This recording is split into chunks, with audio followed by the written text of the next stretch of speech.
네, 안녕하세요. 네, 신호원사입니다. 자, 이번에 두 번째 과목인 이제 보세구역 관리입니다. 보세구역 관리 같은 경우에는 이제 지정보세구역, 특허보세구역, 네, 종합보세구역에 대해서 보세구역을 어떻게 관리하는지에 대한 문제가 핵심입니다. 반입, 반출, 장치, 뭐 기간들에 대해서. 네, 올해 보세구역 관리 문제 같은 경우는 조금 어려웠습니다.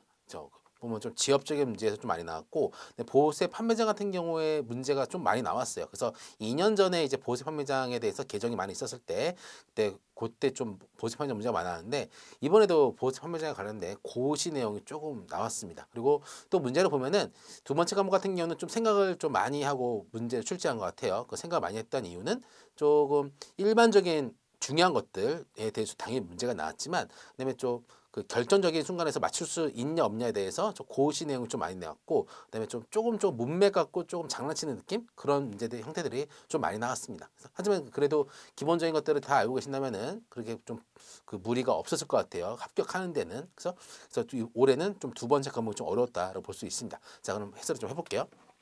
자, 보시면 첫 번째 문제는 지정 장치장 화물 관리인의 지정에 대한 설명을 맞는 것은 이라고 되어 있습니다. 자, 지정 장치장은 지정 보세구역 중에서 첫 번째 지정 장치장이죠. 두 번째는 이제 세관 검사장이 있고, 그래서 지정 장치장 같은 경우에는 이제 물품을 이제 통관하는 물품을 일시적으로 장치하기 위한 곳입니다. 그래서 공익적인 목적이 있어요. 그래서 세관장이 원래는 지정 장치장 같은 경우는 화주가 그 물품 관리 및 보관할 책임이 있는데, 그런 화주가 바쁘기 때문에 이제 지정장치장은 화물 관리 것을 지정을 해가지고 그 지정장치장 관리하도록 되어 있죠. 그죠? 그래서 원래 특허보세구 운영 같은 경우에는 특허보세 구역을 자기가 짓고 그다음에 그것도 운영하고, 그런데 그 지정 장치 같은 경우에는 국가에서 그것들을 임대에 또 관리를 하고, 그다음에 그것에 대해서 이제 화물 관리는 지정을 해가지고, 그러면 너가 나를 대신해서 관리를 해주렴 해가지고 지정 장치장은 화물 관리인이라는 게 있습니다. 그래서 그 자가 이제 관리를 하는 거예요. 그렇죠?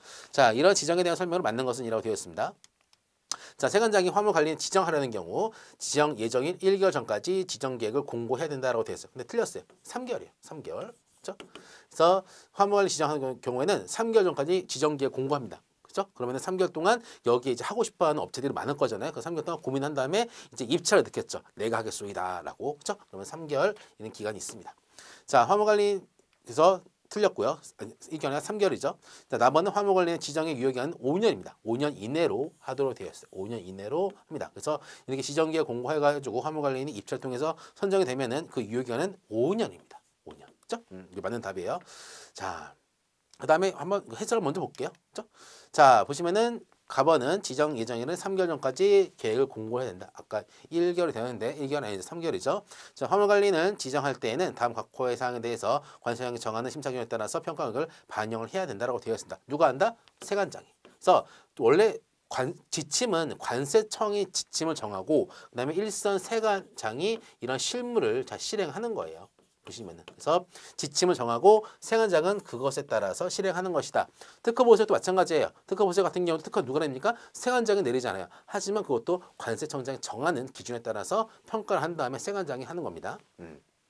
자, 그래서 보세화물 취급 경력 및 화물관리 시스템의 구비사항, 그죠? 보세화물 취급을 이 업체가 얼마나 많이 하는지, 핵심은 경력이죠. 그래서 여러분들이 기본서를 공부할 때 이러한 핵심어에 대해서 동그라미 치고 회독을 할 때 요것만 보면 됩니다. 굳이 이런 것들 다 읽을 필요가 없어요.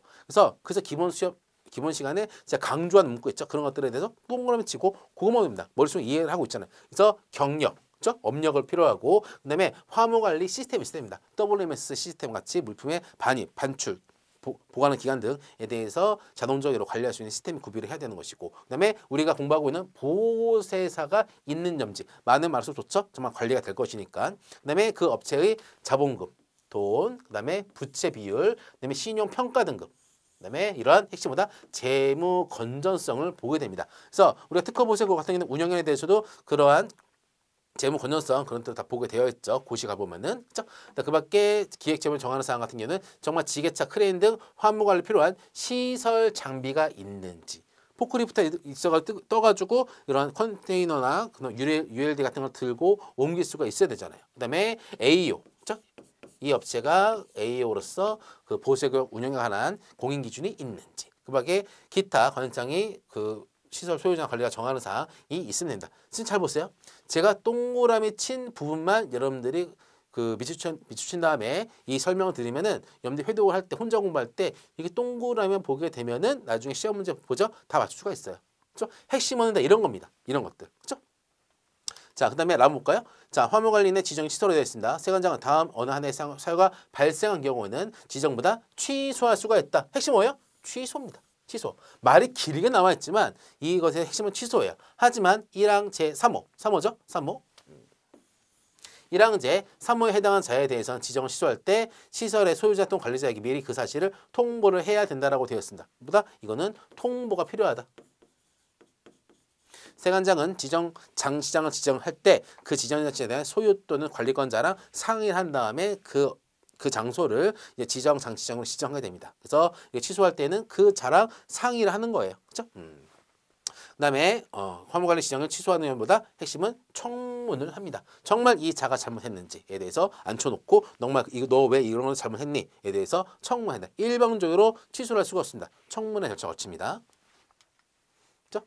자, 그래서 이런 내용들 보면은 여기에 5년이 되어 있고 화물관리인이 지정시 지게차 크레인의 핵심 뭐요? 핵심 5 시설 장비는 평가 기준이 아니다. 평가 기준이 있었죠? 틀렸죠? 그렇죠? 있었잖아요. 자, 그다음에 관세에 대한 체납이 있는 경우 화물관리 지정 취소 요건에 해당한다로 되어 있죠. 그렇죠? 해당하지가 않죠. 보면은 관세에 대한 체납 같은 경우에는 화물 관련된 지정과 전혀 상관없습니다. 뭐예요? 아까 자본금, 부채 비율, 또 뭐 있어요? 신용평가 이런 것들이 약간 좀 재무 건전성에 관한 내용들이지 관세에 대한 체납 같은 경우는 상관이 없어요. 그렇죠? 자, 세관장 부정 항목으로 지정을 받아 화물 관련이 지정 취소된 경우에는 해당 시설 소유자 등에게 미리 그 사실을 통보해야 된다고 했죠. 통보해야 된다. 그래서 세관장이 어떠한 장소를 지정 보색으로 하려고자 한다. 그러면은 이거를 갖고 있는 소유자 또는 관리자나 상의를 합니다. 내가 공익 목적으로 이 장소를 지정 보색으로 할게라고 한 거예요. 그러면은 그 사람들이 오케이라고 하면은 이제 입찰 공고를 받습니다. 3개월 전에 입찰 공고를 받아가지고 입찰된 자에게 지정 보색을 관리할 수 있는 지정 보색 장치를 관리할 수 있는 화물 관리인에 대한 지위를 줍니다. 요건이 이렇게 있었죠. 하지만 이 자가 뭔가 잘못해가지고 취소하고자 하는 게 뭐가 있다? 청문이라는 자체가 있다. 자, 끝났죠. 이렇게 끝내는 거예요. 공부는. 그죠? 그래서 요게 유효기간이 5년 이내로 한다. 요게 맞습니다. 그죠? 항상 그 기본 수업 볼 때 항상 밑줄 치면서 핵심어를 다 칠 필요가 없습니다. 핵심어만. 그래야지 혼자 공부할 때 공부량이 줄어지는 거예요. 그렇죠? 자, 두 번째 특허 보석의 설치 운영하는 감독 및 효력 상실 등에 대한 설명 틀린 것은 이런 문제입니다. 그렇죠? 자, 보면은 지금부터 볼게요. 이것도 자, 특허 보석 설치 운영하는 특허의 효력 상실이 상실되었을 때 효력이 뭐죠? 상실이죠. 자, 특허 보석 같은 경우는 뭐가 있습니까? 좀 안 좋은 처분이 경고 처분이 있죠. 그다음에 반입 정지 처분이 있죠. 근데 뭐가 있어요? 특허에 대해서 취소가 있죠. 이게 이제 특허 보수 구역에 대해서 어떠한 잘못을 할 때 발생하는 행정 처분입니다. 행정 처분. 이러한 취소가 되면 뭐가 됩니까? 특허 보수 구역 같은 경우는 효력이 상실됩니다. 그 상실되는 사유가 뭡니까? 폐업한 경우, 그다음에 사망한 경우, 그다음에 특허 기간이 만료된 경우, 그다음에 특허가 취소된 경우라고 있잖아요. 상실. 효력 상실될 때는 해당 특허 보수 구역에 있는 외국품의 종류와 수량 고려해서 6개월 범위 안에서 세관장이 지정하는 기간 동안 그 구역은 특허 보유 본다고 간 적이 있습니다. 왜냐? 이러한 특허 보수 구역이 있습니다. 근데 이 자가 특허 취소에 해당하는 사유를 범해 가지고 이 구역을 특허 보유 취소를 했어요. 근데 취소를 했는데 이 보수 구역에 외국 물품들이 이렇게 있는 경우입니다. 그럼 당연히 이 물품들은 다른 보수 구역으로 반출해야겠죠. 하지만 이런 물품들이 다른 보수가 반출하기 위해서는 상당한 시간이 필요할 겁니다. 왜냐? 다른 창고에도 자리가 남아야지 이게 가는 거잖아요. 그렇죠? 그다음에 그 창고율도 맞아야지 가는 것이고 그렇기 때문에 6개월이란 범위를 안에서 시간을 주는 겁니다. 너 특허 취소했으니까 여기 특허 취소 보유경이 아니야. 그럼 당연히 외국 물품 장치할 수가 없겠지. 그럼 여기가 너가 있는 물품들 6개월 이내에 뭐 1개월, 2개월, 3개월, 6개월 이내에 세관 집어넣는 겁니다. 물품이나 종류를 봐가지고 딴 데로 보내라고 하는 거예요. 그렇죠? 6개월 범위 안에서 세관장이 정한 기간 동안 그 특허 보색은 특허 보색으로 간주합니다. 아닌 걸 대행하는 거죠. 자, 운영이나 그 상속일에 대하여는 특허 보색 설치 운영 특허가 있는 것을 또 간주한다. 특허가 취소가 돼버렸어요. 근데 이 특허 보색을 운영하기 위해서는 그 자도 특허가 있는 것으로 간주한다라는 겁니다. 자, 문제 볼까요? 자, 세관장은 틀린 거 찾는 겁니까? 틀린 건 좀 쉬워요. 세관장은 특허 보색 구역의 운영에는 뭐다? 감독합니다. 감독해요. 당연하죠. 특허 보호세 구역에 대해서 특허를 하고 특허를 주는 거죠. 허가가 아니라 특허를 주고 그것에 대해서 운영인이 이제 특허 보호세 구역을 이제 운영을 하게 됩니다. 네, 세관장은 그거에 대해서 감독하도록 되어 있어요. 왜? 원래 원칙은 특허 보호세 구역은 세관장 그리고 세관 공무원이 다 관리를 해야 돼요. 다. 하지만 이제 그 세관 공무원의 일손이나 그런 게 부족하니까 특허 보호세 구역에 대해서 운영인에 대한 지도를 두고 있는 겁니다. 감독하는 거예요. 자, 그러니까 운영인의 그 특허 보호세 구역에서 정기적으로 보고도 하게 되고 하는 거죠. 감독하는 겁니다.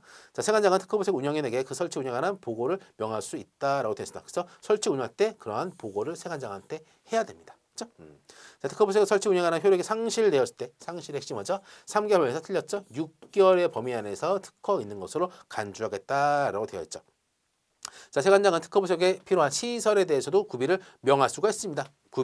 시설에 대해서도 구비를 명할 수가 있어요. 딱 보니까 세관장 딱 와서 보니까 출입구에 출입문에 CCTV가 없네.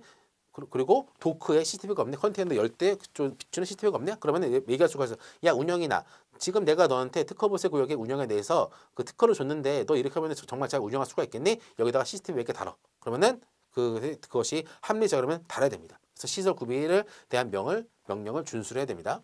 자, 세관장 특허 보호세 구역에 반입된 물품이 해당 특허 보호세 구역에 설치 목적에 합당하지 아니한 경우에는 해당 품을 다른 모습으로 반출할 것을 명할 수가 있습니다. 반출도 명할 수가 있어요.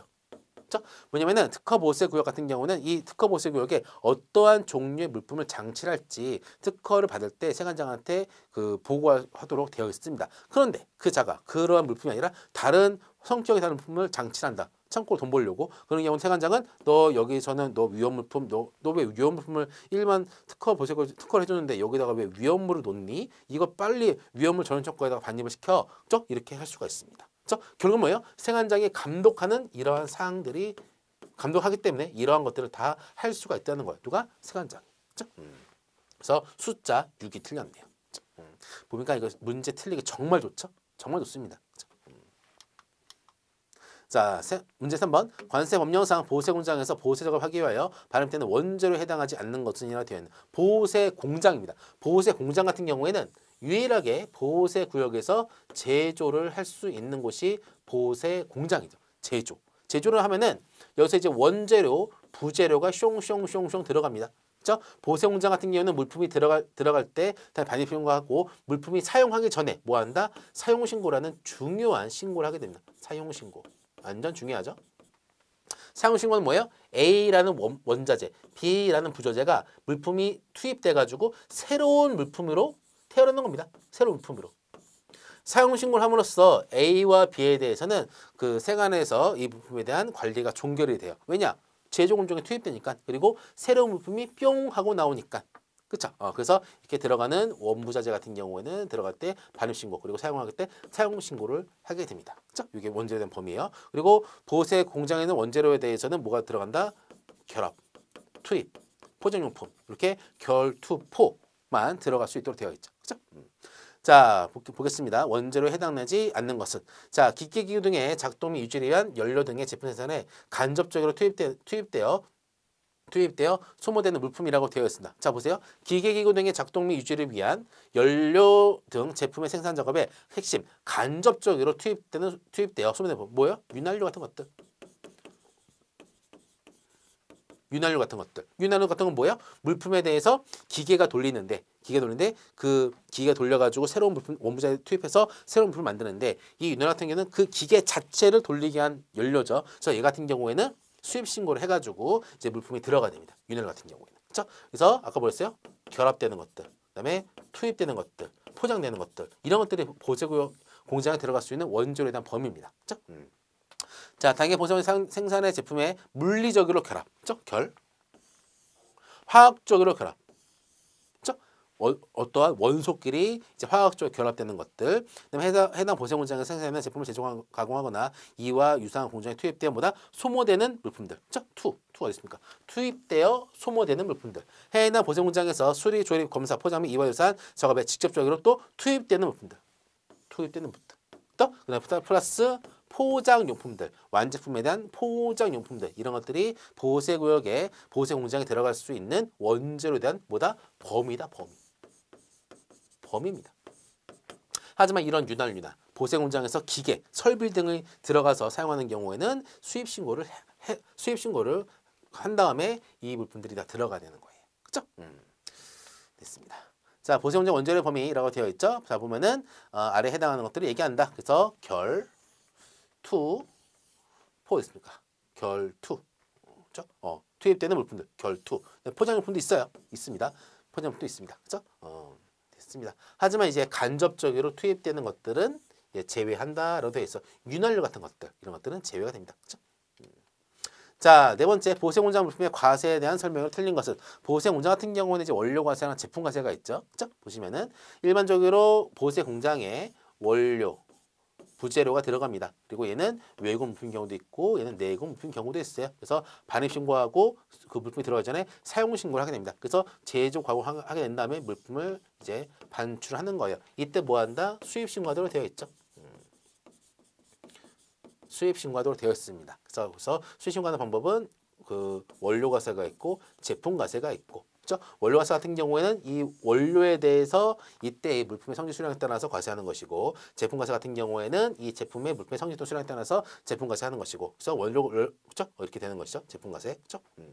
그다음에 혼용 승인을 받은 경우에는 플러스 혼용 승인을 받은 경우에는 제품 과세를 할 때 오로지 외국 물품이 차지하는 범위 안에서 제품 과세를 하고, 그렇죠? 물품에 대한 제품 가격에다가 곱하기 외국 원재료 플러스 내국 원재료, 그다음에 외국 원재료 하면은 요거의 부분에 대해서만 이제 제품 과세를 할 수가 있게 되도록 되어 있죠, 그렇죠? 자, 보세 공장 물품에 대한 과세의 설명이 틀린 것은 보세 공장에서 외국 물품과 내국 물품을 혼용하여 원재료로 사용된 경우 그로부터 생긴 물품보다 싸그리다 외국 물품으로 본다, 그렇죠? 외국 원재료, 내국 원재료 나온 제품 뭐 다 외국 원재료로 간다. 외국에 도착한 물품으로 본다라는 것이죠. 그렇죠? 하지만 아까 보신 예외적으로 원료 과세, 그다음에 제품 과세 중에서도 혼용 승인 받은 경우 같은 경우는 예외인 것이고, 그렇죠? 자, 보세 공장에서 제조 강화 제품을 수입하는 경우, 그렇죠? 보세 공장에서 물품 만들어 가지고 수출할 수가 있고, 또 우리나라 수입할 수가 있는 거죠. 뭐다? 수입 신고를 해야 되죠. 관세도 납부하는 것이고, 일반적으로 똑같이 수입하는 경우에는 반입 신고 시에 제품의 성질과 수량에 대해서는 대해서 과세하는 것이 원칙이다. 반입 신고 시에 제품의 성질과 수량에 대해서, 그렇죠? 이거는 이제 원료 과세를 좀 유사하게 얘기하는 것이죠. 근데 하지만 원칙은 이 제품에 대해서 과세하는 것이 원칙이다. 그렇죠?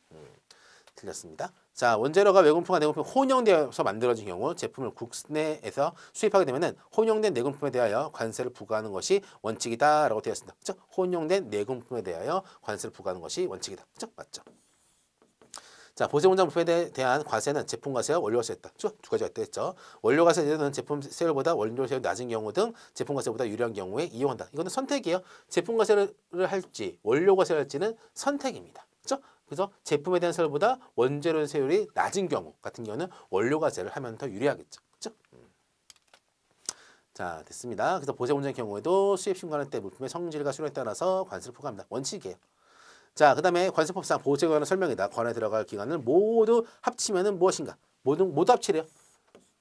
아까 1교시에서 봤던 것과는 조금 이제 두 번째 과목 같은 경우는 어렵지 않습니까? 그렇죠? 올해 약간 문제들을 그렇게 어렵지가 않은 건데 조금 꼬여놨고 그 법령 중에서도 조금 애매모호한 것들만 좀 모아서 놨어요. 보시면은. 그렇죠?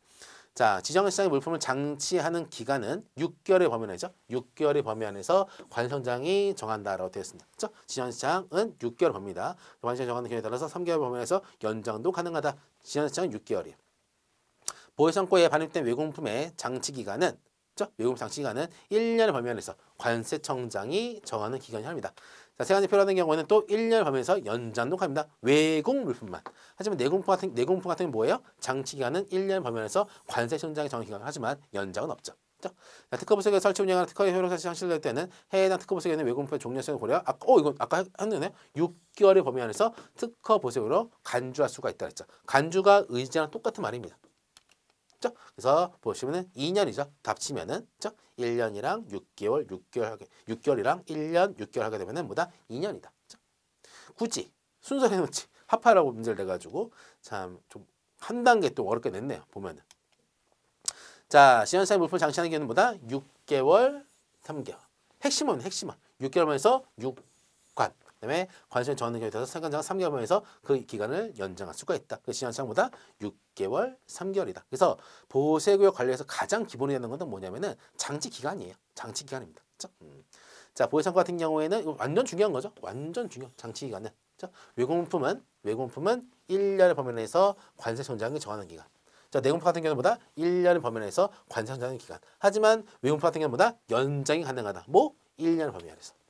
지금 제가 보시면 동그라미 잘 보세요. 다 이렇게 하면서 정리를 하는 거예요. 굳이 쭉쭉쭉쭉 매번 회도수를 할 때마다 볼 필요가 없습니다. 보면은. 자, 그다음에 방정보수구 몇죠? 방정보수구. 얘는 뭐야? 비축에 필요한 기간. 비축에 필요한 기간. 그렇죠? 특허보색 효력이 상실된 경우에는 6개월의 범위 안에서, 그렇죠? 6개월의 범위 안에서 이제 특허보색으로 의제를 한다고 했습니다. 자, 보호세 건설장에 대한 설명을 틀린 것은 하여튼 보호세 공장, 건설장, 그렇죠? 이런 거 같은 무지 중요한 겁니다. 자, 산업시설 건설에 사용되는 외국품 기계를 설비품이나 공사용 장비를 반입하여 해당 건설을 할 수 있는 보호세 구역이다. 이거는 이제 보호세 건설장에 대한 이제 정의를 해놓고 있네요. 설비품이나 공사용 장비까지도 반입을 할 수가 있다. 보호세 건설을 하기 위해서 공사용 장비도 반입할 수가 있다. 엄청난 혜택이네요. 그렇죠? 자, 산업시설의 병설에는 사무소 등 부대시설을 건설하기 위한 물품도 보호세 건설장에 반입할 수가 있습니다. 건설을 큰 지역에서 건설하기 위해서는 이러한 부대시설이 있어야겠죠? 식당도 있어야 되고 큰 거 짓는데 의료시설도 있어야 되고 하잖아요. 이런 것들도 다 들어갈 수가 있다. 그리고 쿵쾅쿵쾅하는 장비도 들어갈 수가 있다. 얘를 하나를 만들기 위해서. 그렇죠? 보호세 건설장 이외 지역에서 보호세 작업을 하고자 하는 때는 세관장한테 보호세 건설장의 보호세 작업 허가를 받는다. 그렇죠? 보호세 공장이나 보호세 건설장이나 보호세 창고나 나가서 작업하거나 장치하는 경우는 다 뭐다? 허가입니다. 하지만 종합보호세구역은 신고지. 자, 알아본 산업시설용 설비품 등을 일정 규모의 과세 단위로 조립한 후 완성품 상태에서 수입 통관하기 때문에 통관 자체 간소화에 효과가 있다. 그렇죠? 요것도 뭐다? 요거랑 요거는 뭐야? 이건 정의. 얘는 보호세 원장의 취지죠. 그렇죠? 원재료 부자재로 쭉 시작원지 따주고 얘를 만들어가지고, 그렇죠? 이러 들어갈 때마다는 수입 신고만 하게 되고 이 것에 대해서 하나의 세율을 적용하는 것이다. 이게 보호세 원장의 취지죠. 자, 보호세 특허 기간은 3년을 범위해서 이런 거 없습니다. 보호세 원장은 건설에 필요한 기간이에요. 그리고 보호세 판매장도 아니 보호세 뭡니까? 전시장도 그 전시에 필요한 기간이로 하지. 누가 세관장이 지정하는 기간이로 하죠. 그렇죠? 이거는 한계가 없죠. 자, 보호세 원장 건설공사 기간을 고려해 누가 정한다? 세관장이 정하는 기간 동안입니다. 그렇죠? 7번 자율관리 보세구역의 보호세 직무가 아닌 것은 자, 자율관리 보세구역이냐? 자율관리 보세구역. 원래 7번 문제 같은 경우는 원래 그 자율관리 파트에서 나와야 되는 것인데 그냥 나온 것 같아요. 제가 볼 때는. 자, 자율관리 보세구역에서 보호세사의 직무가 아닌 것들. 직무가 아니고 보호세사가 하는 일이죠. 자, 보면은 보세사의 내공품 반입 반출에 대한 입힘 확인. 그렇죠? 물품에 대한 핵심 반입 들어오고 나갈 때 확인을 해야 된다. 눈으로 봐야 되는 겁니다. 그렇죠? 그다음에 보세구역 안에서 확신된 물품에 대한 관리 취급에 대한 입힘 확인. 그렇죠? 반입되고 반출되면은 물품이 장치되어 있는 동안 이것에 대해서 뭐한다? 관리를 해야지. 잘 있는지 관리 및 취급에 대해서 입힘 및 확인을 해야 됩니다. 그렇죠? 그러니까 보호수작 같은 거 할 때 보호세사의 도장이나 필요해요. 그렇죠? 그런 것들. 그러니까 관리 및 취급에 대해서 입힘 확인을 해야 된다는 소리입니다. 자, 보호세가 장치된 외국품의 겸품 반출 허가 및 회수. 자, 겸품 반출 같은 게 뭡니까? 물품의 샘플을 수입 신고가 수리되기 전에 그 나가는 거죠. 겸품 반출은 뭐다? 허가입니다. 허가예요. 근데 이거는 누가 하는 거예요? 세관 공무원이 하는 겁니다. 그래서 겸품이 반출될 때 입회를 하는 것이지 이러한 겸품 허가 행위 자체는 보호세사가 할 수가 없죠. 누가 한다? 세관 공무원이 하는 겁니다. 틀렸죠? 자, 보호세구역의 출입문의 개폐 및 열쇠 관리. 그렇죠? 물품의 개폐 및 열쇠에 대해서 관리를 하게 됩니다. 그다음에 보호세구역에서 출입자에 대해서도 관리합니다. 그렇죠? 그래서 라본하고 이런 모든 것들이 보다 대장을 통해서 관리가 된다. 대장을 통해서 물품에 대해 관리를 한다. 근데 이것이 이제 전산으로 바뀌니까 이제 엑셀 등, 그렇죠? ERP 등으로 관리가 하게 되는 것이죠. 그렇죠? 자, 그래서 보세구역에 장치된 물품에 대해서 겸품 반출자는 보다 세관장한테 허가를 받아야 돼요. 이건 세관장의 허가입니다. 보호세사 허가가 아니라 세관장의 허가예요. 그렇죠? 보호세사의 직무는 다음과 같습니다. 중요하죠? 거의 뭐 매년 나옵니다. 보호세사 직무는 우리 보호세사 시험이니까. 자, 8번 종합보세구역에 대한 설명을 틀린 것은 이런 문제입니다. 자, 종합보세구역은 두 가지 이상의 특허보세구역의 기능을 하는 곳이죠. 누가 지정한다? 관세청장이 지정하게 됩니다. 자, 틀린 것은 관세청이 직권으로 종합보세구역 지정하고자 하는 경우에는 관계 중앙행정기관 또는 지방자치청에 협의를 해야 된다고 되어 있습니다. 자, 그래서 종합보세구역은 특징이 있죠. 특허보세구역은 특허에 대해 신청하게 되면 세관장 특허해 주는 거예요.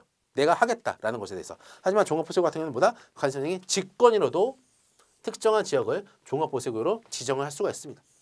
관세청이 직권으로. 그렇죠? 그래서 이런 경우에는 그러한 중앙행정기관이나 단체장과보다 반드시 협의가 필요하다. 직권으로 어떠한 지역을 종합보세구역 하는 경우에는 독단적으로 할 수가 없고 이 사업과 관련된 기관장과 협의한 다음에 자, 이 지역을 종합보세구역 하게 되면은 지역 경제 발전이나 산업 발전이 있겠다라고 이런 장들의 얘기를 들었는 소리입니다. 그렇죠?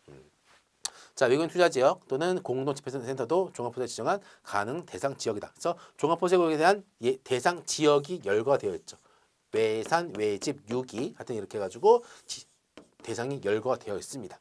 자, 종합보세구역은 보세 창고, 공장, 전시장, 건설장, 보세 판매장 중 둘 이상의 기능을 수행할 수 있다라고 했죠. 이게 정의죠. 정의 규정이죠. 두 가지 이상의 특허보세 기능을 수행할 수 있는 곳이 바로 보다 종합보세구역이다. 자, 종합보세구역에서 외국품과 내국품의 혼용 작업에 소요되는 내국품의 원재료는 내국품 반출 신고를 생략할 수가 있다. 생략하면 안 됩니다. 안 돼요. 그래서 원래 종합보세구역의 물품이 반출되어도 물품에 대해서 다 반입 신고, 반출 신고는 당연히 해야 됩니다. 왜? 보세구역이니까. 보세구역. 그렇죠? 그다음에 종합보세구역에서 사용하거나 소비되는 물품으로서 제조 가공에 사용되는 시설 기계류 및 수령 물품은 수입 통관 후 사용 소비를 해야 된다라고 되어 있습니다. 그렇죠? 뭐예요? 핵심은 뭐야? 시설 기계류, 수리용 물품들. 그렇죠? 그래서 이런 것들을 수입 통관 후에 사용 소비를 해야 된다. 그래서 그거 마찬가지예요. 보세 공장에서 이렇게 했는데 원부자재가 투입되죠. 그렇죠? 그런데 여기서 이제 가공을 한 기계가 있어. 가공한 기계. 그렇죠? 이런 기계들보다 들어간 다음에 수입 신고 수리 후에 이 기계들을 사용을 해야 되는 거예요. 수입 통관을 여기서 한 다음에 해야 됩니다. 그렇죠? 왜냐면은 반입 대상 원재료가 아니기 때문에. 그래서 종합보세구역도 마찬가지예요. 그래서 가공하는 경우는 보세 공장과 똑같습니다.